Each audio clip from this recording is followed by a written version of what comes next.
I wanted to title it A Conversation Between a White Friend and a Black Friend. Yay! So Absolutely. all the circumstances happening right now. I Mm. think for a lot of us white people, it's also a wake-up call because, as I said, I was blissfully ignorant, right? I never experienced racism as such. Also, we are friends, we are like best friends. And I think we never talked about racism as such because, well, when we were together, I never experienced racism towards you, or I would never imagined like to treat you differently, because for me, you're an amazing person. And also, I didn't know what the reason why I didn't ask, because again, I assume you are successful Black lady. You organize so many events, and also that were seen like for people of color. You had a lot of networking events. I assume that you probably never experienced, like it's not your story. Oh, wow. And that's why, like in my eyes, like it never happened to you. And that's why we never talked about these topics. So, but in the light of what all happening, I thought, you know what, I think I need to start questioning. And I'm glad. Yeah. So, and for me, it was a surprise that we never talked about this topic. And it's because I made an assumption. So, and I think a lot of like seeing posts on Facebook from white people, a lot of us are waking up to this question. A lot of us realize that we never thought from that angle, just by things that we were okay in terms we treated people equally. And now people start educating themselves. So, and that's why I thought, let's have a chat publicly that never had. Let's talk. So, and also I think maybe again, it's for me, London was always international place. Like London seemed inclusive of everyone. Okay. And I would never thought that it may be an issue, at least in London. Okay. So I'm really pleased and very grateful, actually, Inga, that you've asked me to come and have this conversation with you publicly and openly, because you're right, we've been friends for years now. We've never spoken about it because it never really came up, as you said. However, that doesn't mean that it's not there. So a couple of things have come up from what you've just said. And one of them is that you are no different to most white people nowadays. You know, it hasn't come up, it's not been in your consciousness, because why would it be? You know, if you can go to your fridge every morning and take out, you know, a glass of milk or a bottle of milk or whatever, because milk's your drink of choice, why would you think about the fact that milk is rare in some other part of the world? Or, you know, you just, because you've got what you need. And most of us as human beings are quite insular in that way. You know, well, once we've got what we need, we're okay. We don't spare a thought for those beyond the charitable thing. We don't really spare a thought for those that don't. However, one of the things I will challenge you with is, and any white person, you know, is why did it take this for you to wake up? This is not the first incident, and it's not going to be the last. This is not the first time we've heard about Black men, Black people, Black children, Black women dying at the hands of brutality, whether it be police brutality or whether it be society's brutality. So why did it take this? What was it about this particular incident that has prompted so many of you to want to have this conversation? You know, I'm in the process myself, as you know, we spoke about this yesterday, of writing an article that actually says, suddenly my blackness matters. You know, I've been Black for, at last count, I've been Black for 54 years. Why is it now, in all of that time, that suddenly it's important? You know, people want to talk to me about it. So what was it about? What is it about this particular incident? So because I started noticing people post that it's not enough like to keep silent and not express your opinion, and it's not also from like white people, from black people as well, in terms of starting listening to videos, to posts about, well, again, in my blissful ignorance, I thought if one of my best friends is a black person, right? So by default, I cannot be racist. But the sentiments that Sorry, all, that's quite funny. yeah, that, so basically the sentiments that came through, I still think I'm not racist, right? But the sentiments that came through is like, it's not enough not to be racist. Like it's time to do something about what's happening, even if it's directly not impacting you. So this what was like my wake-up call when I started to looking and evaluating the situation. And it's also for the first time when I wanted to get involved. Like I don't get involved, especially confrontational or when the situation is painful, because I'm empath. Exactly. I watch TV, I'm crying, I can't watch it. And but this time it seems like different, because I want to get involved, I want to understand. And as I said, like I ask my question. So the big aha was like, it's not enough not to be racist yourself, like it's not enough treat people well, right? It's time to look where the injustice is happening. Right. So I understand that it's not enough. I understand the urgency that people want to do something, they want to get involved. I get all of that. Okay. What I don't understand is why someone and why people have to lose their lives beforehand. Now,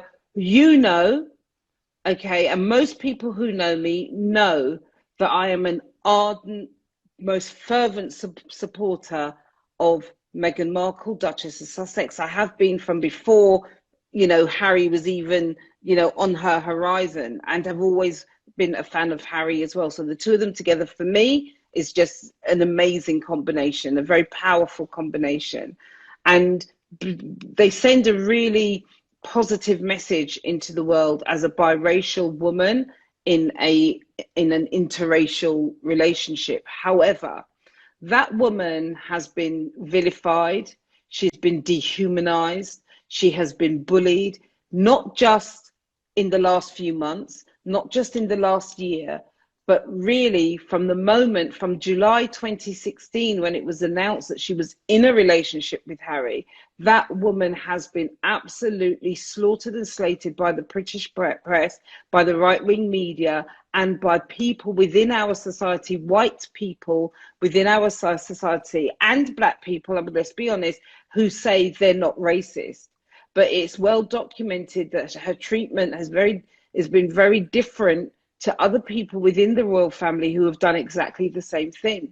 And the reason why I bring up Meghan is because we excuse that as a society. Society excuses the treatment of Meghan for whatever reason. Within the black community, we can excuse it as, oh, well, she's biracial, she's not really black. Within the white community, we can excuse it and we can say, oh, well, she's an actress, she's only an actress, she's got no right to be marrying Harry.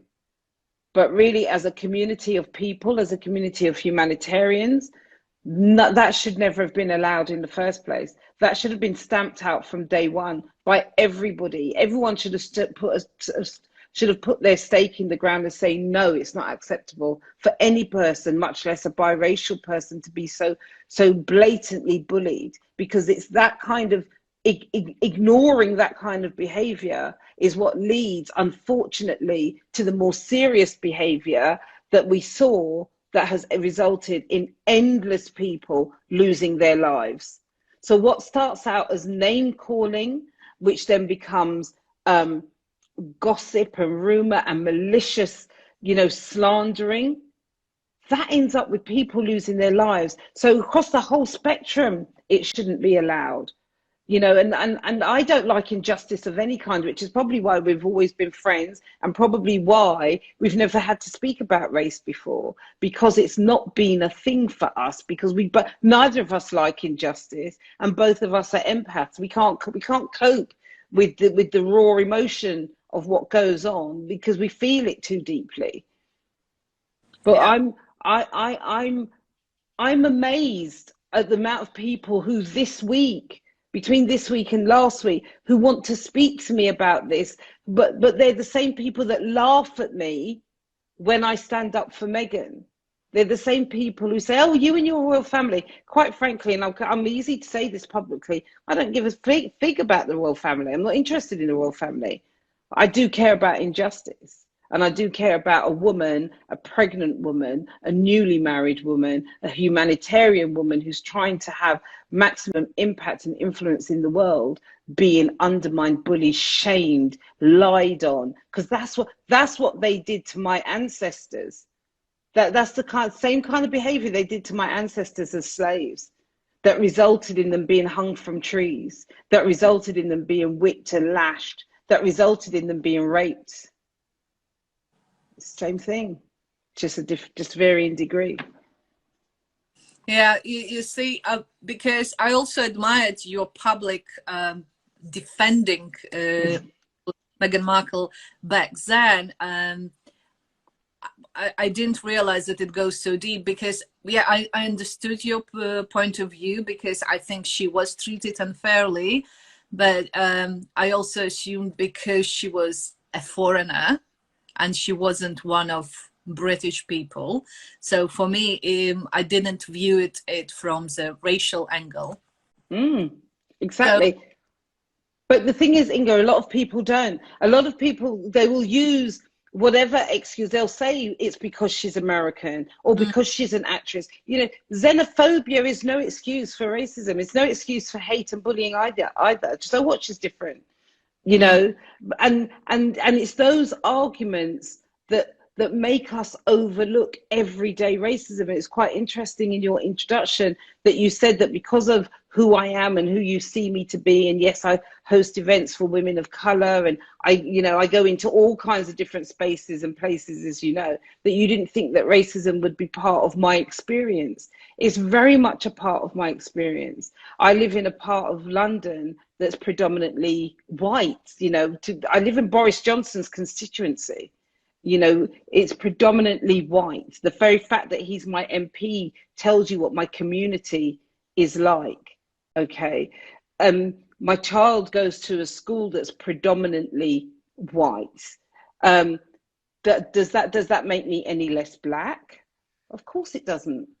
Of course it doesn't. It doesn't make me any less black to me, and it doesn't make me any less black to my neighbors and my community either. Okay. So when you as a person step outside your house, you can go anywhere and know that you're okay. Okay. I know that in certain situations, women are going to flinch. They're going to hold their bag that little bit closer because they don't know who I am. They just see a black person coming towards them, and they've got that stereotype. And if that's what it's like for me, imagine what it's like for my partner as a black man. Suit or no suit, he's still a threat. He's still a threat. You don't have to teach your children to be extra vigilant. You can't. When my daughter was 11, she was getting to that stage, that tweeny stage where, they want to go out and start flexing who they are.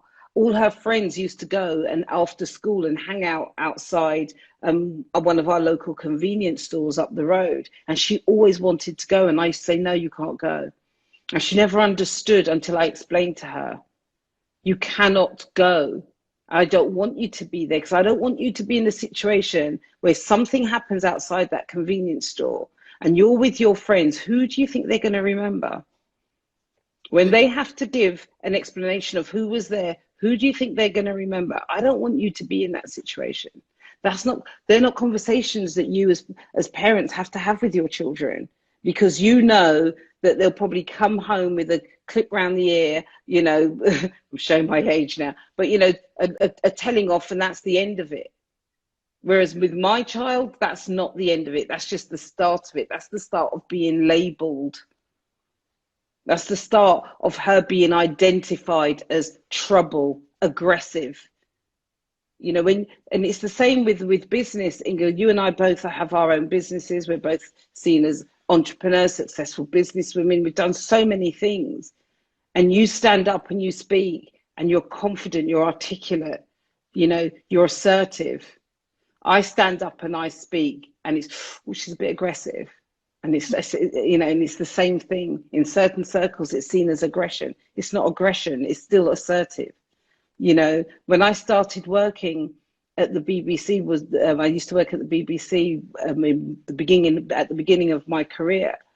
And I was probably the only Black person who worked in news and current affairs at that time on radio. And literally, to some people, I was invisible. And to others, I was way too visible. So they had to make me invisible. Then they're not experiences that you have to think about. Absolutely. So then as a young person, as a young professional, you start to contort and twist so that you fit in. And, you know, I've lived a long life now. Well, you know, still not long enough, but I've lived long enough to know wisdom has taught me now that you don't have to do that. Not now. You should not in 2020.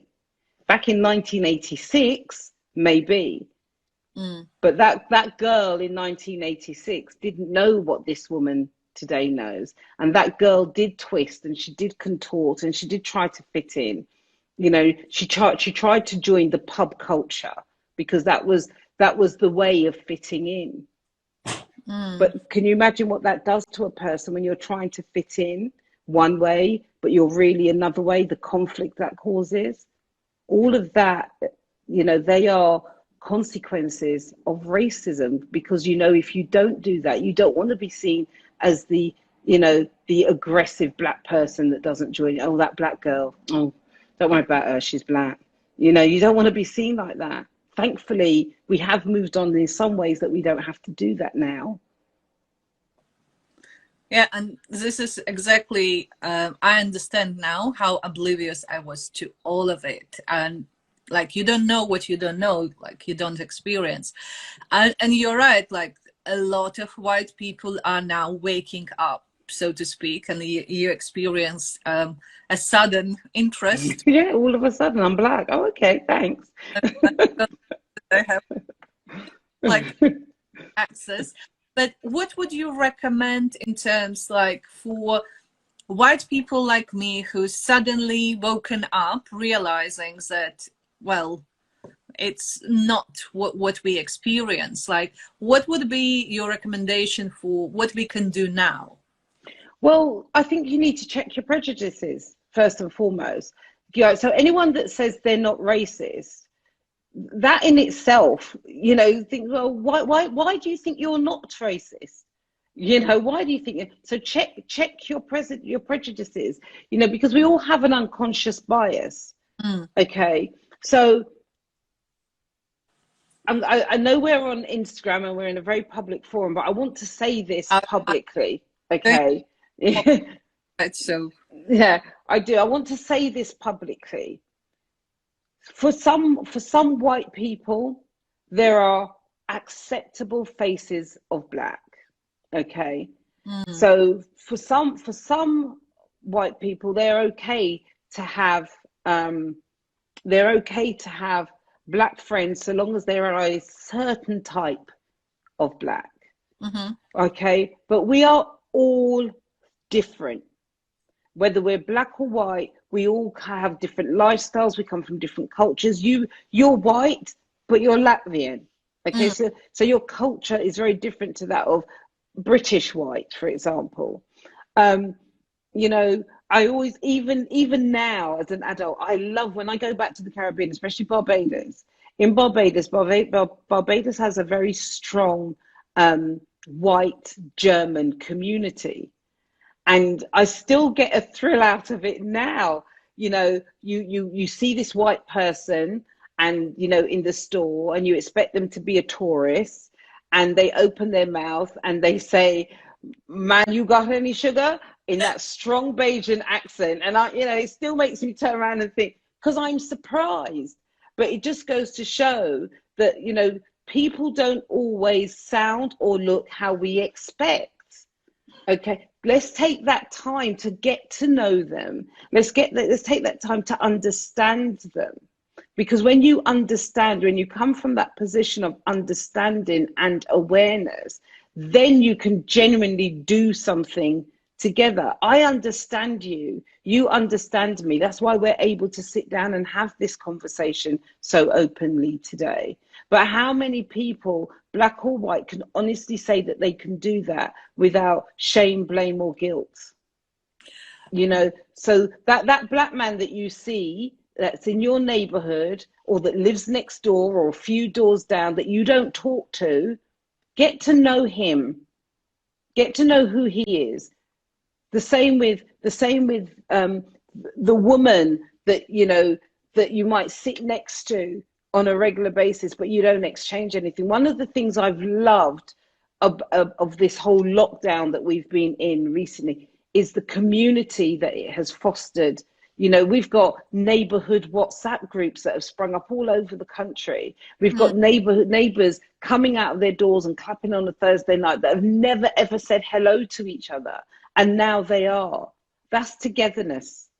It doesn't matter about the color. That's just togetherness. This is also brings to another topic, which you just mentioned, togetherness, but I think it's not just racial flair to it, but there is so much division going on right now, and situation around race, it's just another layer of this division. And I think, yes, part of the lockdown, it brought people together, but it's also divided. Like, it's divided people who wear masks and people who don't, and then they judge each other and think that each party is wrong, right? So but you know, that comes from the top, doesn't it? You know, if you think about our government and what they were telling us to do, and then what they were actually doing, are two completely different things, as we've now found out. But you know, when you've got a government that prides itself on division, then you're going to get citizens that do the same, because they're going to think it's okay, they're empowered. It's no different to what's going on in the States with Donald Trump. You know, I can't believe I just mentioned that man's name. That's not a name that normally comes out of my mouth. But, you know, with him, it's the same thing. And what I see here is, if we're not careful, because we're not that far behind them, let's be honest, but we will foster that same kind of behavior. And we hear it, you know, I don't know if you've seen, and for those of you, oh, Karen's saying she's got to go. Thank you, Karen. But, you know, for those of you who are on Twitter, there was a tweet yesterday, I believe it was, where an English lady, an English girl, tweeted her local MP, and she asked him, can you please publicly, you know, denigrate, can you please publicly come out and say something against the way looters and protesters are being treated in the States? Can you just say something, you know, as to help bring our community together? Because everyone over here in our community is feeling this anxiety. And he came out and he said, no, I don't support rioters and looters. And there are a lot of people who will agree with him. But what you have to do, you have to look beyond that. In every community, in every culture, there are going to be people who, whether they're bad apples or whether they're just there to incite some kind of bad behavior, they're going to be those people. I don't support looting. I don't see the point of it myself, but I do support protesting. I've seen with my own eyes how people have been innocently, quietly protesting, and they're still being attacked. They're still being brutalized. And this brings us right back to a number of years ago, you know, the NFL Colin Kaepernick, who's an NFL player, who he wanted to support, he wanted to show his support against police brutality. So he started to take the knee before games. And he was absolutely chastised because people were saying it was un-American. And then, of course, the president came in saying it was un-American, and it was an insult to their veterans. Till it got to the point where many veterans had to speak out and say, no, this is not offensive to us at all. We support him. But because the president was saying it was un-American and it wasn't supportive and it was this and it was domestic terrorism, he's the president. There are people who actually listen to him. There are people who follow his lead. So then you have this one person who was at the top of his game, very talented, who has now had his whole career taken away from him. He hasn't played for the past however many years, 3 years, if not more now, but he's still sticking to his beliefs. He's still believing what he believes, and he's still taking the knee. And now people are applauding him. Oh, maybe we should have listened. And this is what I say, it's all well and good speaking out against it now. And whilst I applaud this sea of change and I welcome it, this is not new. This has been going on for years.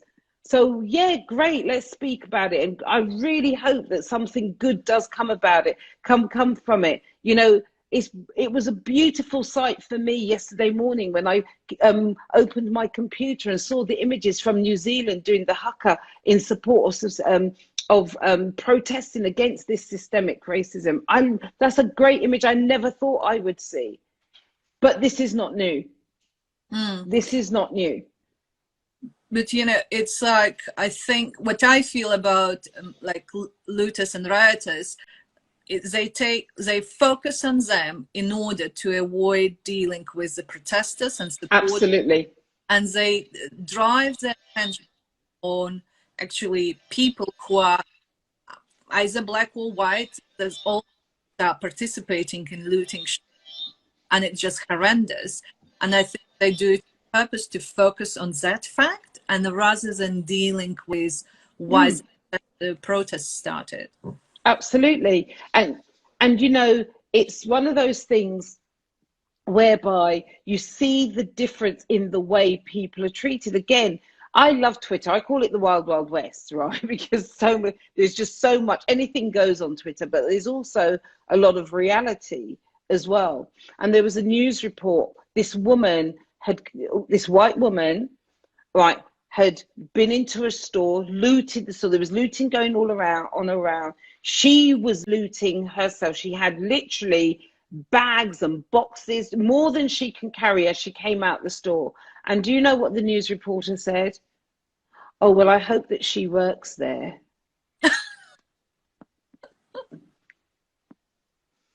I hope that she works there.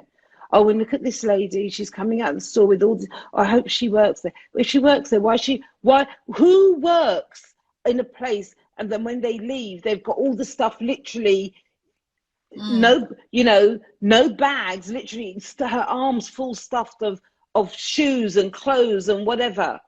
Oh, but I hope that she works there. But yet still, the next reel of that same report of, you know, black people running away from that store, not in the store, not brazenly seen walking out of the store like the woman was. They're just running past the store. Oh, and the looters are running wild tonight. Well, supposing they worked there, supposing they were running home from work, couldn't believe their eyes when they opened the door and saw what was going home, so they decided to run for their lives. And that kind of thing gets into our psyche every single day. It doesn't just happen in state, it happens here every day. You know, you only have to open a newspaper and you can see the difference in which we're treated. We recently had, you know, over the past couple of years, a spate of knife crime. We had awful knife crime here in the UK, especially in London.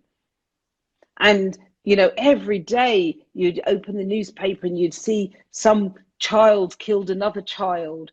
And it was okay though, because it's black on black violence. And then there were those boys that killed that boy in Manchester, and they all went to private school. And suddenly it's okay, it was an accident. Same knife crime, but it was an accident. You know, they don't need to go to prison. It was an accident. How? And that gets into people's, and that's what feeds your prejudices. So you ask me, what is it you can do? That's what you can do. Check your prejudices. Where is your information coming from? There's also a fantastic historian. In fact, we've got quite a few in this country who are really, really good at stating history as it is. So when I was growing up, first generation Black British, my parents came here from the Caribbean in the 60s. So when I was growing up in the 70s, you know, there was a lot of nigger go home. Oh, we don't want you here, you wogs, you know, National Front signs everywhere. But what you have to remember is my parents were invited. They didn't come here because they wanted to. They were invited here.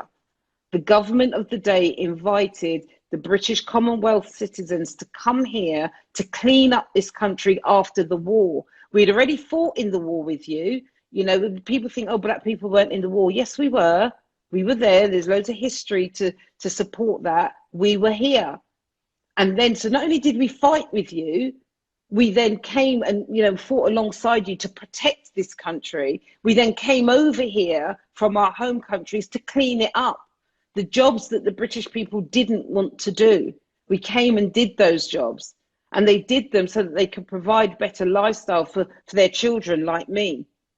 And their children like me were subjected to horrendous racism as we went through the school system, not just by the people that we were going to school with, but the people who were charged with educating us in some cases.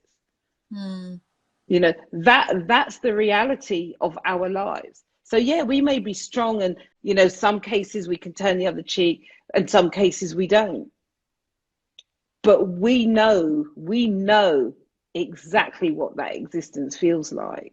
And that's something that's really hard to impart to someone who will never know what that existence feels like, you know, because it's, you just can't. You know, I've got, my family's very, very mixed. I've got mixed race nieces and nephews. And, you know, even they don't feel it in the same way either, because it's different. You know, it is different, but it's still there. It's still there. So what, like, the first step would be educate, you know, check your prejudices, educate. As I said, we've got some fantastic historians here, and explore. One of them, David Olusoga, I absolutely love him. You know, his books are very interesting, but not everybody wants to read. Check out his programming. You know, he does lots of programs for BBC History, BBC Two. I went to a lecture of his at the end of last year, which he did at Brunel University, which was amazing. You know, I learn every single day, because I didn't grow up knowing Black history, because they didn't teach it at school. Right? What we know, we learned. You know, my mum didn't know, my dad didn't know, because they, you know, my mum's from Barbados and my dad's from Jamaica. They weren't taught Black history in their schools. So they were taught the English systems. They learned about kings and queens just like I did. Okay, so we've had to take that responsibility to educate ourselves and to learn about our history, to learn about our ancestry. And David Olusoga is really, really good at putting that in layman's terms and showing us, you know, exactly who we are, where we've come from, how long we've been here even, and how how can you put it, how the architecture of these structures that we live by now, how they were crafted and created, really primarily, largely by the British. You know, don't be fooled. All this stiff upper lip stuff, the British are, you know, endemic in the structure of racism and of slavery. They were endemic. And I know when people talk about slavery, they talk about, well, William Wilberforce, he was instrumental in ending it. Yes, he was. But there were others who were British who were instrumental in starting it, in perpetuating it. So David Olusoga he's a great source to start with. Another one is Akala. Akala, oh my gosh, he's an amazing young man, right? An amazing, amazing, amazing young man. And when he starts talking, you're just transfixed. You know, he's got YouTube videos. There's so much, AKALA. Definitely look him up. Okay, for those of you who remember Miss Dynamite, you know, from way back in the day, Akala is her brother, and he's amazing. And then you've got journalists like Afua Hirsch, you know, another brilliant young talent in the UK. She's a writer. She's mixed race, and she wrote, gosh, what is the name of her book? Is it Racism Is Not Me, or I'm Not Black? I can't remember the name of her book off the top of my head. That's really weird because I quote it all the time. But look her up, Afua Hirsch. These are people who have been talking about this stuff since the beginning of time, you know, for as long as I can remember even. And they're British people, so their experience is our experience. You'll be able to learn from them exactly what it is that we're going through. Okay. So we need to finish soon because as far as I know, you can do only an hour long. Oh wow, has it been that long? Sorry. 5 minutes. Can you make? Or wow. 4 minutes for sure. And well, this is our public conversation. However, like when we are just two of us, we can talk even longer. So that's why it's not staged conversation or interview. It's just a conversation. And you know what I've realized listening to you, being an empath, and I'm not using it as an excuse, but I've realized that I have avoided watching films like that, you know, that would uncover these issues. Because I remember I was watching a film on Netflix that showed a situation in London, in Luton in 80s. All right. Believes that it happened, and I couldn't watch it without disbelief, without tears in my eyes when small children were, you know, abusing other people because they were not white. Like for me, I with my hedonistic approach towards life, in order to avoid pain, I think I was having like this ostrich approach, not to look at it. And time when, you know, it's time to stop being not even neutral, but stop avoiding facing these facts. Yeah, but you're right, Inga, you can't be neutral. You know, some people say, oh, I have no dog in this fight. You do.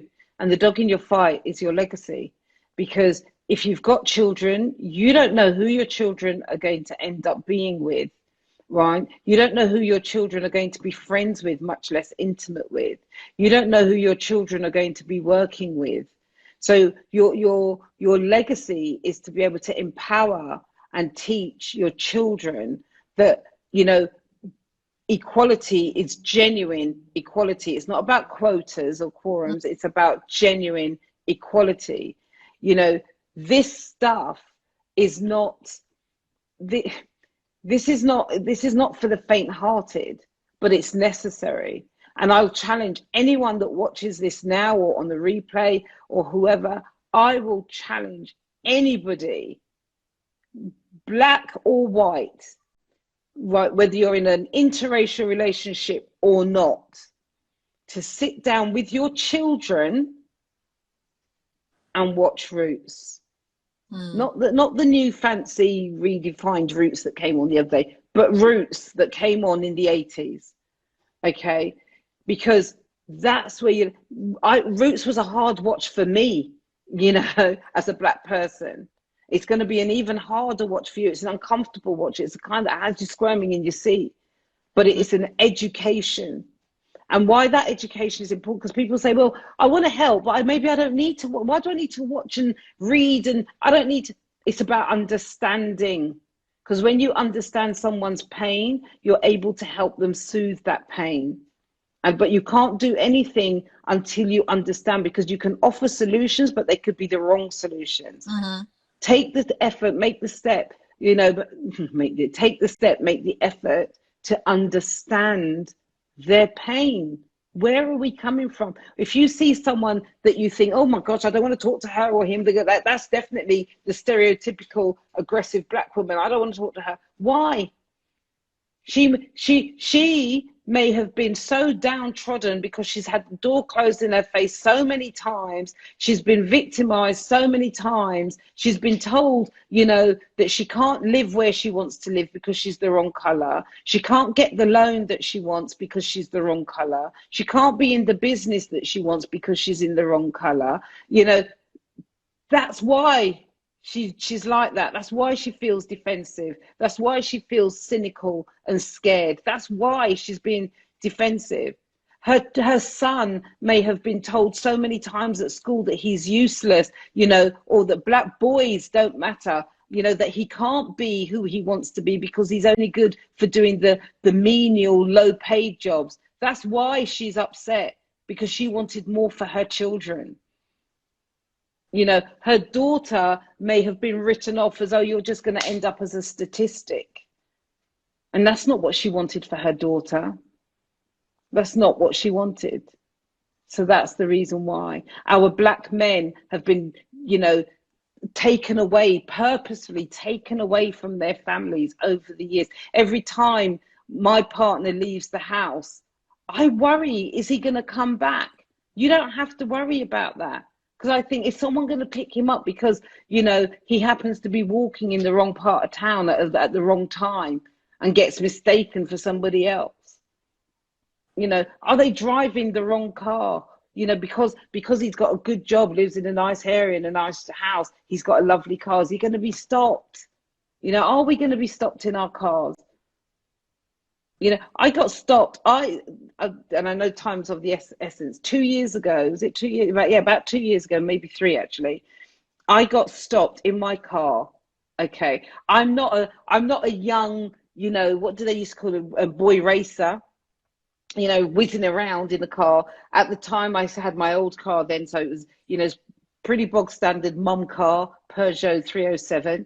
And I got stopped. Literally a minute and a half, 2 minutes maximum from my house. Why? Because I happened to be driving in this area. And I mean, why? And if you think about it, I'm probably one of the most non-threatening people, much less black people, most non-threatening people you can find, but I still got stopped. And did they explain? Oh, of course, there's always a reason. Oh, do you know your back light's not working? Oh, have you got your insurance document? We're just checking. Oh, can you show us your driving license?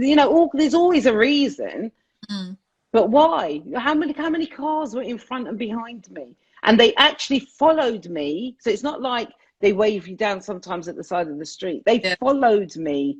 And just as I got to near my house, they flashed, the siren went on, the lights went on. Can you pull over, please? No. Why?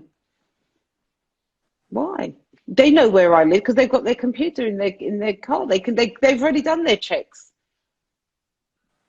So these are things, unfortunately, that do happen.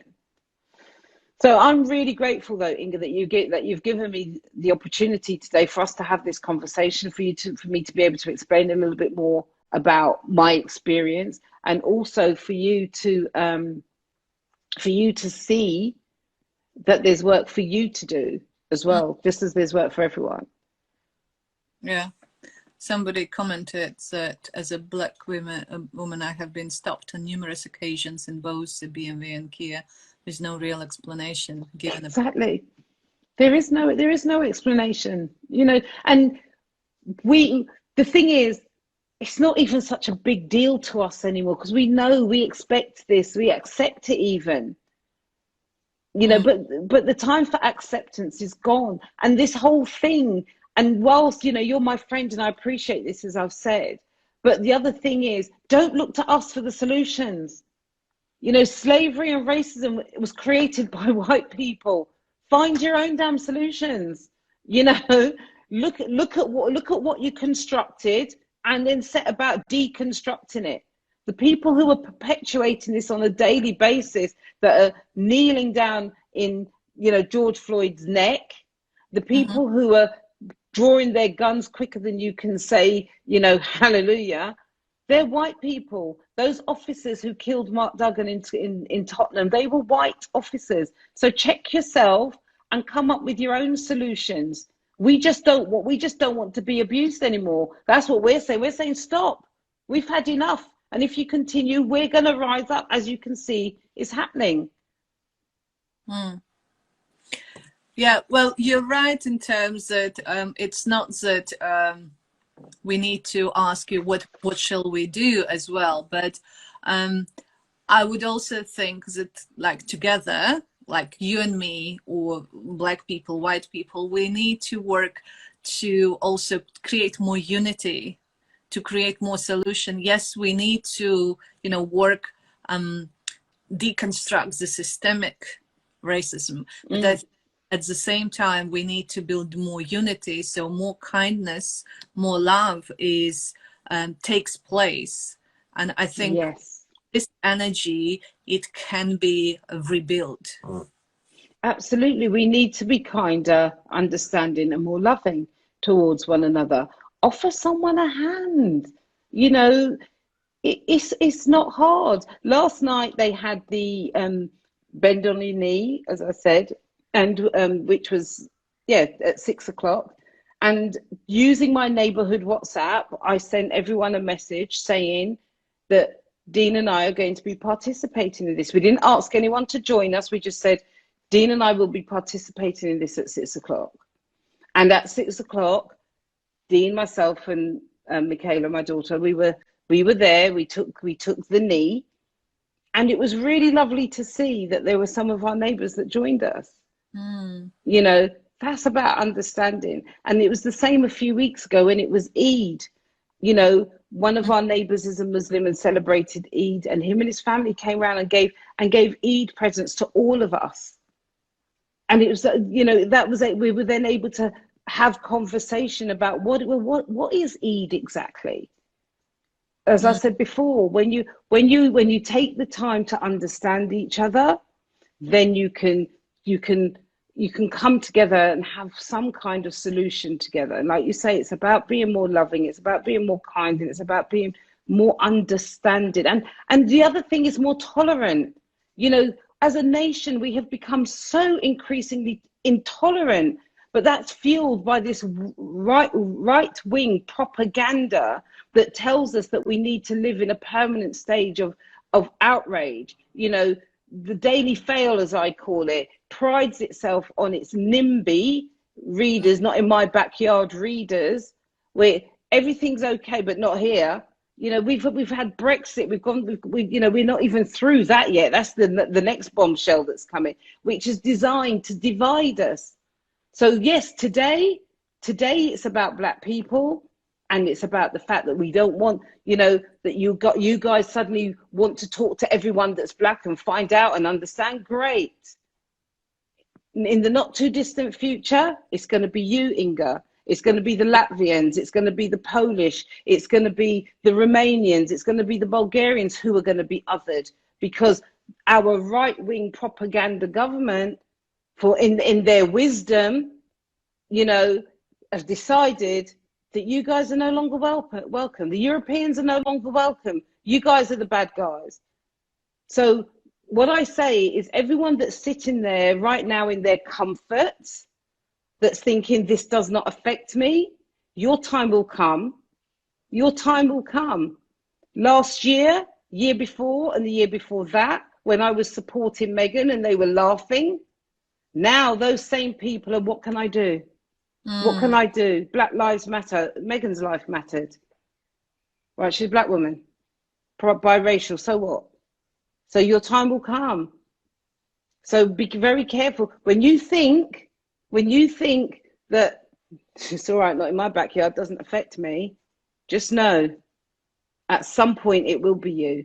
And when you don't stand up for anyone or anything, who is going to be standing up for you? Oh, this such nice words to finish our conversation.